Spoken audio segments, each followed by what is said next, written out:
Welcome to the infamous podcast, Midweek edition. This is your boy Darryl, leading you through a couple of the trailers that came out this week, a horror movie remake on the horizon, and yet another comic book adaptation. First up, The Eternals. A couple weeks ago, we got what you would say is the shortest of all teasers for The Eternals, and 2 days ago, we finally got the first full trailer. And unfortunately for me, that trailer was really lacking. Now, a lot of times we say certain companies, when they have trailers for movies, give away too much. It's best when you don't give away anything, but you have to give us something. And that's one thing that the Eternals trailer did not do. The visuals are great. We have a very good cast. I mean, from Salma Hayek to Richard Madden, Kit Harington, Gemma Chan. We could just keep going and going. The cast is fine. The visuals look good. But ultimately, it's going to be about what this story brings to the table. And as of now, nothing really stood out. Over the last couple of days as well, if you're on social media, a lot of people have been really burning the trailer because one of the things that is said in the voiceover is that they've been here for centuries or thousands of years. And of course, the question is, well, where were you when X happened or Y happened in the history of humanity? If you were supposed to be shaping all of this stuff, where were you? And that's a good point. But again, I'm not going to rip it for that because if it's halfway competent of a script, it'll answer that. Now, we might not like the answer, but very similar to Wonder Woman in Dawn of Justice said, she's been away from humans or she's hidden away from humanity for 100 years. That reasoning that we end up getting is pretty shallow, but at least it's something. I think the Eternals might be something along those lines, or maybe they have something better cooked up.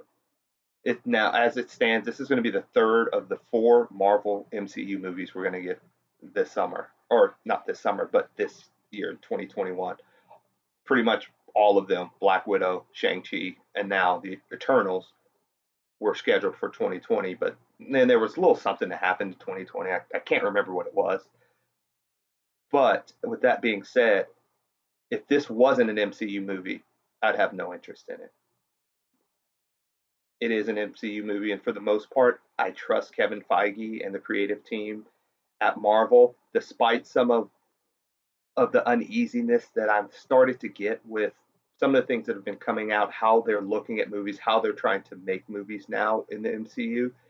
It seems to me like story is becoming secondary on their list. Again, it might just be what they're pumping out to appease the crowd, to appease the press, but I'm very concerned with the direction of the MCU.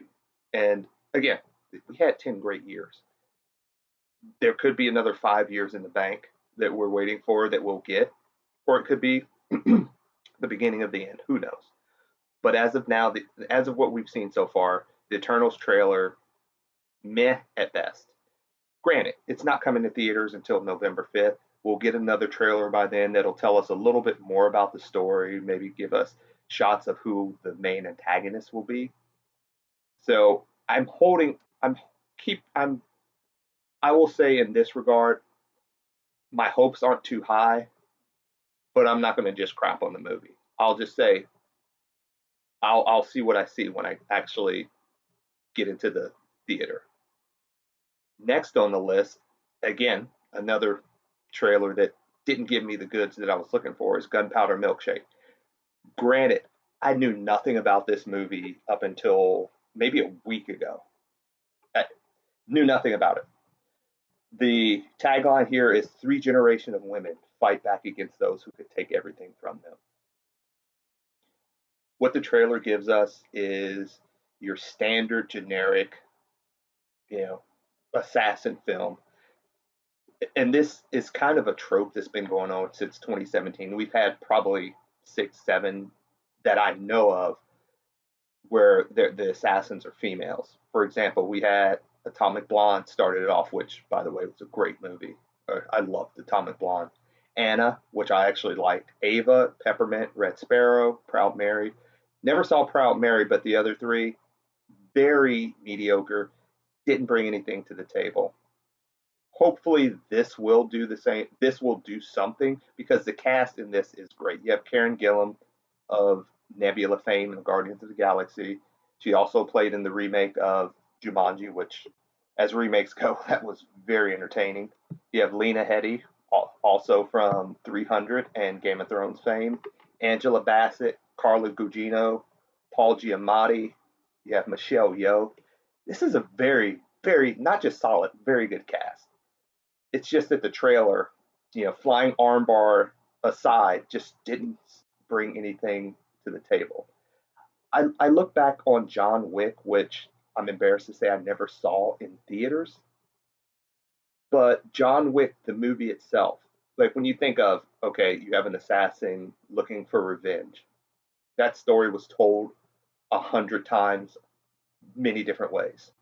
John Wick brought something different to that. John Wick brought a realness to that. Hopefully, Gunpowder Milkshake brings its own uniqueness that makes it stand out. And if Karen Gillan and Lena Headey as mother daughter can vibe as far as chemistry goes, and we get some good action, I'm fine with it because again, this is something that's going to be on Netflix. It premieres on Netflix July 14th. It's one of those things where, hey, I'm looking for something on the weekend. This is the perfect movie to check out because Netflix can be hit or miss. We've had some great movies on Netflix. The Old Guard, um, the movie with Chris Hemsworth, the movie which I'll actually mention because of the next topic, The Ritual. There are a lot of movies on Netflix that are just hidden gems, but then again, you have a lot of crap as well.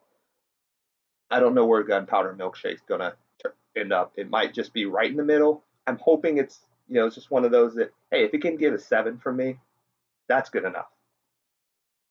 So speaking of good enough, we're getting another reboot for a horror movie. This time it's Hellraiser. For those that don't know, Hellraiser, it's more of a cult classic. It never did much of the box office series as a whole, but a cult classic based on Clive Barker's original short story. This one will be helmed by David Bruckner of The Ritual, again, the movie I just mentioned that was on Netflix and the pretty decent fare. The Night House, which I don't know anything about, and actually my favorite short segment of the VHS anthology movie called Amateur Night. That was the segment that he did. Now, this will not, from what we understand, and then the article I'm reading from is MovieWeb, where it says that this movie will not pick up where the original Hellraiser left off from the existing lore. So I don't know if this is just going to kind of go back to the basics and remake it, if it's going to take some of the elements from the original short story and do its own thing. Generally speaking, when people do that, it doesn't end up too well. So hopefully, again, stick to the source material.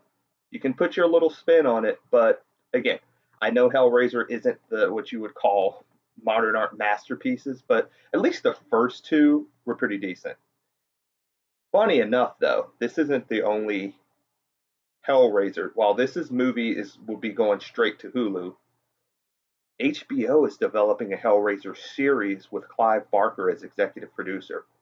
As of now, Clive Barker doesn't have the rights to the Hellraiser franchise, but those rights will be reverting back to him in December.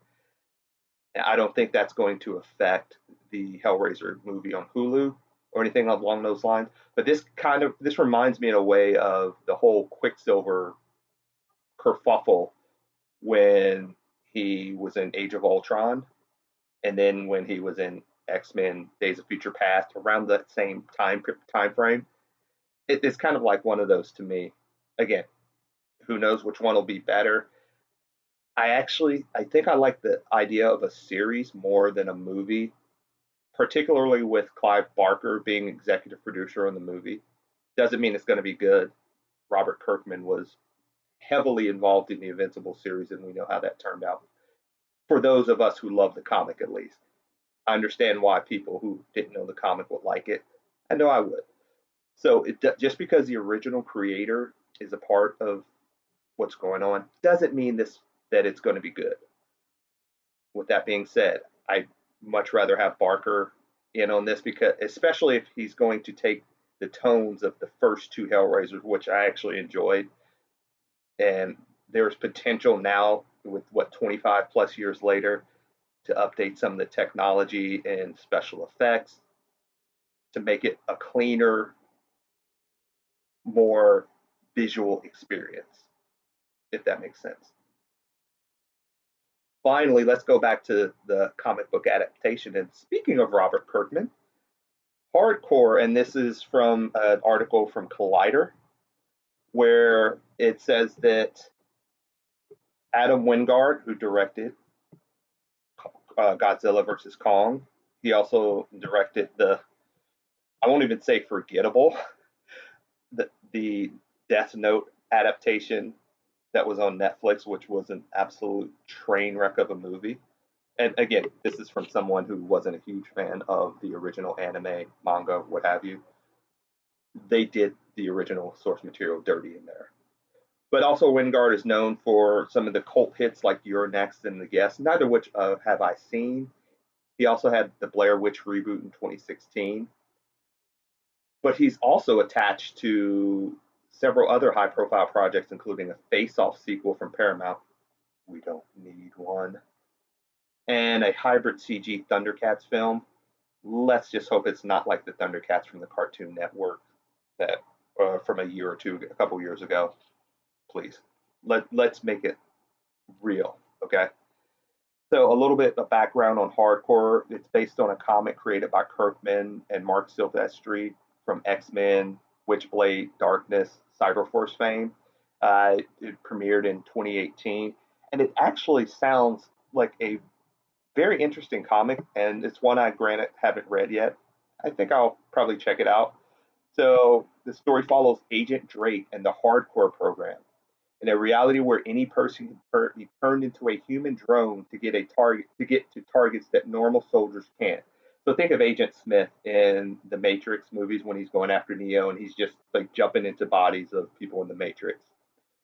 Drake is their best soldier, but his skills are put to the test when he gets stranded in a body with only 72 hours to discover who's hijacked the program. He will have to put out all the stops against an enemy who could literally be anyone.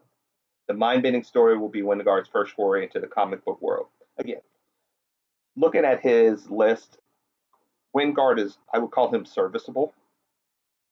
He did some great stuff in Kong versus Godzilla as far as the action set pieces.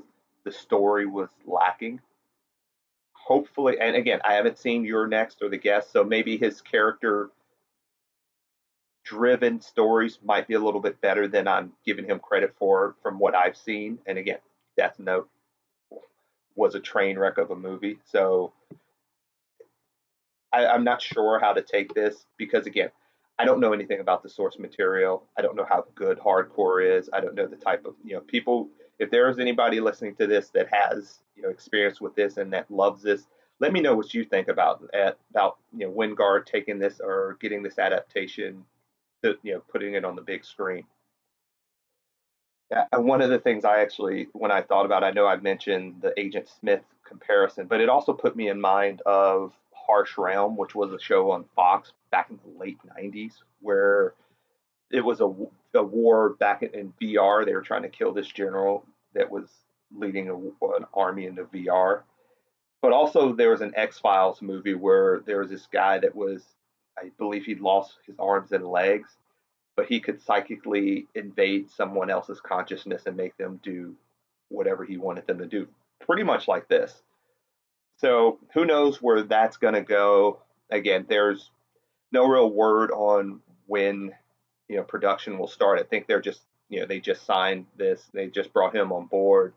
So they're getting the script written and all that stuff. So it's going to be some time before we see anything about this.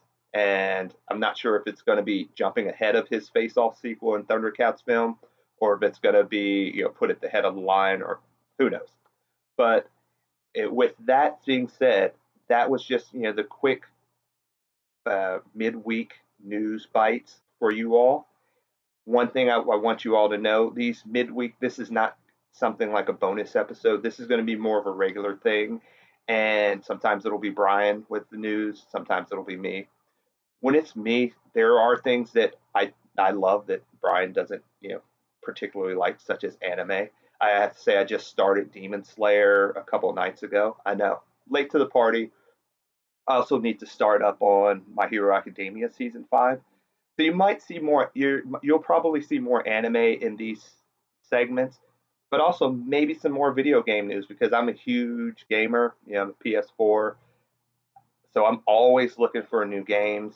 Especially since stuff like The Witcher, Horizon Zero Dawn have been some of my favorite all-time games. So I'm always looking for games, always looking for good gaming news.